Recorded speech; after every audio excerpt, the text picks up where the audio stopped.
Doctors எழுதுகிற prescription எப்படி general பப்ளிக்கு புரியாதோ அதே மாதிரி தான் அட்வொகேட் யூஸ் பண்ணுற லீகல் டேர்ம்ஸும் ஜென்ரல் பப்ளிக்கு புரியாது. ஸோ அந்த வகையில் ஜுவனைல் அப்படின்ற இந்த டேர்ம் அடிக்கடி அட்வொகேட்ஸ் யூஸ் பண்ணுவாங்க. 18 வயசுக்கு உட்பட்டவர்கள் செய்யும் தவறுகளை நார்மலாக அடல்ட் ப்ரிசனில் போய் அவங்கள உள்ளே போய் போடாமல் அவங்களுக்குன்னு தனியாக ரீஹாபிட்டேஷன் அப்படின்ற ஒன்று கொடுத்து அவங்கள வந்து திருப்பி சீர்திருத்த தான் பார்ப்பாங்க.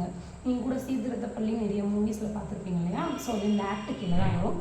பட் இதுவே 16 to 18 வயதுக்கு உட்பட்டவங்க ஹீனியஸ் கிரைம்ஸ் அப்படின்னு சொல்லப்படுற ரேப் அண்ட் மர்டர் இந்த மாதிரியான கொடூர குற்றங்கள் பண்ணாங்க அப்படின்னா அவங்களாம் இந்த மாதிரி கன்சிடர் பண்ணாமல் நார்மலாக இருக்கிற அடல்ட் ப்ரிசன்லேயே போடலாம் அப்படின்னு 2012 நடந்த நிர்பயா கேஸ் அதிலிருந்து மூலம் தான் இந்த 16 to 18 வயதுக்கு உட்பட்டவர்கள் ரேப் அண்ட் மர்டர் போன்ற ஹீனியஸ் குற்றங்கள் செய்யப்பட்டால் அவங்களையும் அடல்ட் ப்ரிசனில் போடலாம் அப்படின்ற மாதிரி வழக்கில் சொல்லியிருப்பாங்க.